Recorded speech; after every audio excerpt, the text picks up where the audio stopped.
time. And right now, we want to welcome to the show Mr. Randy Ebert. How are you doing, Randy? Good. How are you? I'm awesome. You are our token male breast cancer survivor on the show, man. You know, we've Yeah, met, for sure. yeah, we've met one time before on a show, and I just think it's so important to draw attention to the fact that there is such a thing as male breast cancer and that it does happen. It's a very low percentage, but you are a person that can tell the tale of exactly how that whole thing went down. Can you tell everybody what happened and how you came to know that you had breast cancer? Yeah, so December 20th of last year, I was just taking a shower like I do every day for work, and I was washing my torso, and I came across my left nipple, and there's something just didn't feel right. My nipple felt like it was a little off to the side, so and there was a little lump in there, like maybe a size of a pea, maybe a little smaller, and I thought that was kind of strange because I hadn't felt it before. And so I talked to my wife about it, had her look at it that night, and I said, "Well, what do you think?" She goes, "I think you need to see the doctor." So I'm like, "Okay."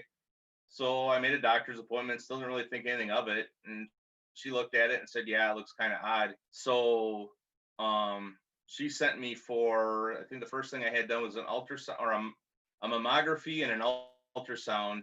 And the radiologist was pretty matter of fact about it. She goes, "Yeah, that looks like it'd be a spot where there'd be cancer." And that's basically what she said. I mean, I didn't get diagnosed or anything, but she's like, "We won't know for sure until there's a biopsy." So they set me up the next week for a biopsy. And basically 2 days after the biopsy, they called me up and said, "Yeah, you have invasive ductal carcinoma." And, we kind of went from there. I had surgery in February 5th. I had a double mastectomy and went through 12 rounds of chemo. I'm still doing Herceptin every 3 weeks, and I'm on tamoxifen for the next 5 years. But basically, in a nutshell, that's pretty much what happened. Wow. You know, it's so uncommon. I'm just curious, is it something that you were open with your friends and your family, and you kind of felt a responsibility to share your story? Yeah, kind of. I was pretty open with it. I told everybody at work, and I told, my friends and stuff, and I really wasn't shy about sharing it.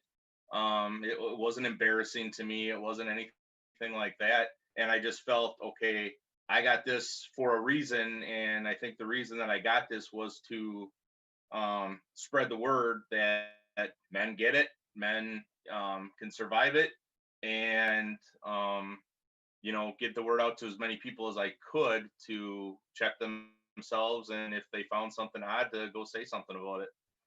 Yeah, exactly. I think it's so important. It's something that I try to talk about a lot on the Beat broadcast that we hold weekly is that no one cares more about your health than yourself, your own health. And so it's so important to really let your doctor know if you come across anything weird, much like Kat's story. If you caught Kat's story earlier in the show, she had something happening that was a visual appearance that wasn't very common, but she was told, hey, you should go get that checked out. And she did. And thank God that she did.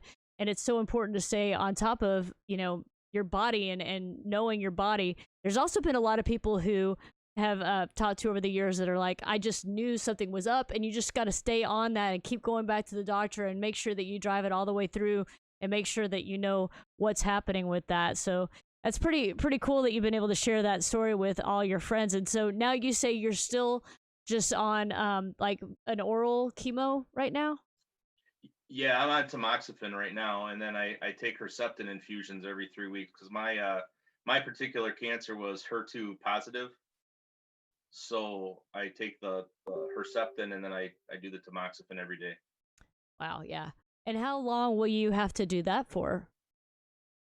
They said tamoxifen's at least 5 years. The Herceptin I'll be done with probably next March.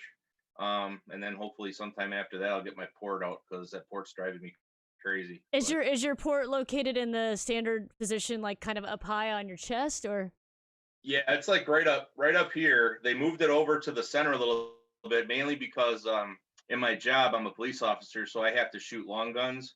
Uh, And my surgeon actually shoots trap and stuff, and he shoots long guns. So I asked him about it before the surgery or before the procedure, and he was like, "Yeah, I can move it in a little bit. That way you'll be able to shoot comfortably." I'm like, "Cool."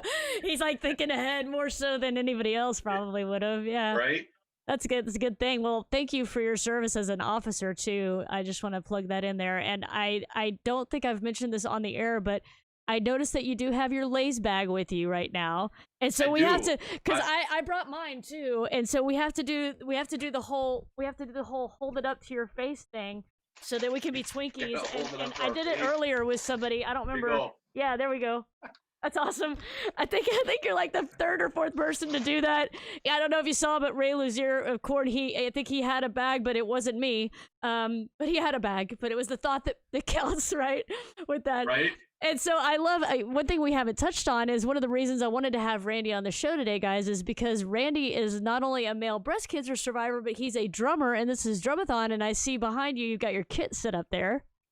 Yeah, I got my electronics set up. My acoustics won't fit in here. I'm in kind of a little small room. Gotcha. So, do you play often? I don't think you're gigging right now, but do you get to jam out times anymore? Yeah, I jam out a little bit with myself, basically. Yeah, But I play pickup gigs every now and then. I was playing with my church for a while. So when the opportunity comes up, I take it when I can. that's great. So, did actually going through breast cancer affect your ability to drum? Were you kind of out of the game for a little while? Not really. I mean, it was probably a couple months.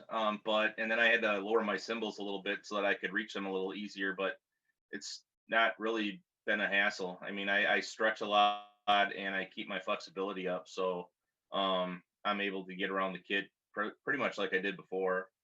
That's great. We actually have some questions coming in for you today, Randy. This one comes in from Jennifer Tatum. Do you feel like you have had many side effects from tamoxifen? She says she's a breast cancer survivor and she feels like she does, but it's hard to know if that's lingering chemo side effects or what. So can you expand on that? Yeah. The only thing I really noticed maybe with the tamoxifen is I'll get a headache every once in a while. I don't. When I was going through chemo, I got a little bit of tingly fingers and toes, but that went away. I think I've been off chemo since May, so that went away. And then being on the tamoxifen, I do notice every once in a while. I don't know if it's a chemo fog or if it's the tamoxifen giving me a headache, but I just don't always feel right, like perfectly normal. And it's a little strange, but then it kind of comes and it passes. So I haven't had really any side effects that I can really point to, but that's one that I just kind of noticed that it could be a side effect for me. Yeah, totally. So when they did diagnose you early on, do you recall what stage they staged you at? Yeah, they staged me at a stage 1A off the bat. They said the tumor itself was like 1.9 centimeters. And then when they did the surgery, they said it was still a 1A, but it was actually 2.4 centimeters instead of 1.9. And it hadn't gone to my lymph nodes or anything like that. It was strictly localized to my nipple area of my breast. Wow. One thing that's important to note is a lot of times with male breast cancer, it's a lot further along and it's found a lot later because people just aren't thinking about that. Men just aren't thinking, oh, I could have breast cancer. Like it just isn't the first thing that comes to mind. And so men a lot of times will wait longer because they're not thinking that that could be a possibility. So it's real lucky that you were so diligent about that and found it so early and to be able to treat it. That's really lucky. Yeah, I really didn't want. I mean, as far as finding it, I was just like, there's something in my head, like you said, when it's not right, you just know it's not right. And my doctor is pretty diligent about if there's anything wrong, and if she notices anything wrong, she'll definitely order up tests and things like that. And that was just something that just didn't seem right to me. So thankfully, my doctors and stuff were really on top of it. And I mean, from the time I was officially diagnosed on January 20th to the time of my surgery was like 2.5 weeks, I think. Wow. That's fast. I'm like, wow. Yeah, it was pretty quick. Because I think for me, I was diagnosed on October 26th and I had surgery November 10th, which I also felt was quick. But I mean, I don't know about you, but whenever you're diagnosed with cancer, the first thing you want is to not have cancer. You know what I mean? It's like Right. that's the first thing on your mind. You're like, I just want it like out of me because you're like walking around going, oh my God, I'm walking around and I have cancer. Like I have cancer in me right now. And you Yeah. just want it out. And so I think that we're very fortunate that we got to have it taken out soon. I know a lot of scenarios, women have to have chemo first, and it's just part of the Right. protocol. There's a certain, based on size and different things, you sometimes have to have the chemo first and then the surgery. But I feel like you and I were lucky to go ahead and get that out just like right Yeah. away, man. Let's get it out of there, Yeah. Wow. Yeah. My oncologist, when I was diagnosed, they said, well, you got two options. Either you can have surgery right away, or we can do chemo first, and then you can watch the tumor shrink as we do the chemo. And I'm like, dude, just are you out of your mind? Just get it out of me. I Right. looked at the oncologist and said, just get it out of me. I don't care what you have to do, just make it go away, make it gone. Exactly, exactly. Something else I was thinking of, I don't think I've ever asked you this, even in our previous conversations that I can remember, anyways. When I was talking to Joyce O'Shaughnessy, Dr. Joyce O'Shaughnessy earlier, she mentioned how important it is to know your family history. Did you have any family history? Did you realize that you had any family history of cancer in your family?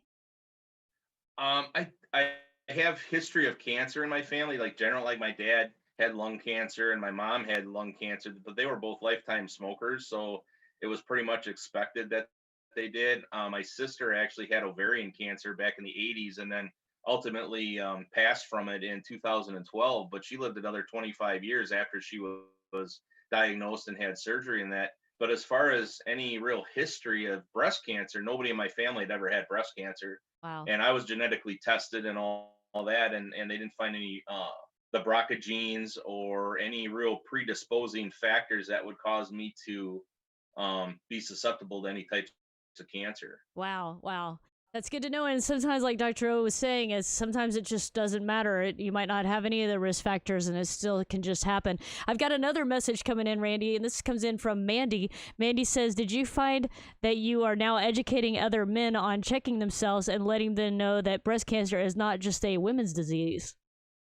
Yeah, I'm definitely an advocate. I'm pretty active on your Facebook page, the Survivors Rock Facebook page, and I'm pretty active on Twitter. And when I do see something, I throw it out there and try to get the information out there, because I'm not really like 100% active on social media, but as far as when it comes to male breast cancer, I try and get that information out there. So I feel like I'm an advocate to other men, so that if somebody would ever message me and say, well, I have this, I felt that, or I have this situation going on, what do you think I should do, I could advise them accordingly and help them out as best I could, because Yeah. I feel like that's what my goal is at this point. Is I've been through it and I'm still kind of going through it. So if anybody out there feels confused, or they feel embarrassed, or anything like that, I my Facebook and my line's always open. All they got to do is contact me. Yeah, and you've done a great job of being open on our survivor group, so I really appreciate that. One of the things that I really like to follow up with the breast cancer survivors that we have on the show is, what is something positive that has come from going through breast cancer for you? I think it just makes me appreciate every day a little more. It makes me appreciate my family and not take them for granted. I was kind of a work kind of guy, and it just makes me appreciate everything a little bit more. And the grass smells a little greener, and I, instead of sitting on the couch and just kind of watching TV, we're like, hey, let's go out and do something, and let's go for a walk, or let's take the camper camping or whatever. So I think it makes me appreciate things more, and it makes me more aware of my body, and anything that might be wrong with it. It makes me my nutrition and all that rolls into that whole overall wellness that I think I was taking for granted before. Yeah, totally. Yeah, it's just made you think more about your health and like you said, your wellness, and also just giving you a new perspective on life. So I totally get Hmm. that, man. Randy, thank you so much for joining today. Sorry, it's a short one. We got 13 guests today, and we're so happy that you're one of No. them, because having a male breast cancer survivor isn't something that everyone gets a chance to see and talk to and ask questions. So I appreciate the questions that have come in as well. And I hope you'll join us for another show sometime, maybe on the beat. Love to chat more. Oh, for sure. Yeah, and then next year, man, I hope this is in Dallas. I want to take a trip to Texas. Oh man, we want you to come. We would love that. We would love that, I man. Well, definitely want to pay you a visit. yeah, because you're up there. You're like in Wisconsin, right? Is that right? Michigan? Yeah. Wisconsin? Yep. Okay, gotcha. Wisconsin. Yeah, Yep. yeah, very cool. We'll get you down here soon, all right? All right. Thanks so much for joining, Randy. You take care. Yeah, you too. Thank you. See you later, bud. All right, guys, that was Bye-bye. Randy Evert, male breast cancer survivor. So cool to have him on the show.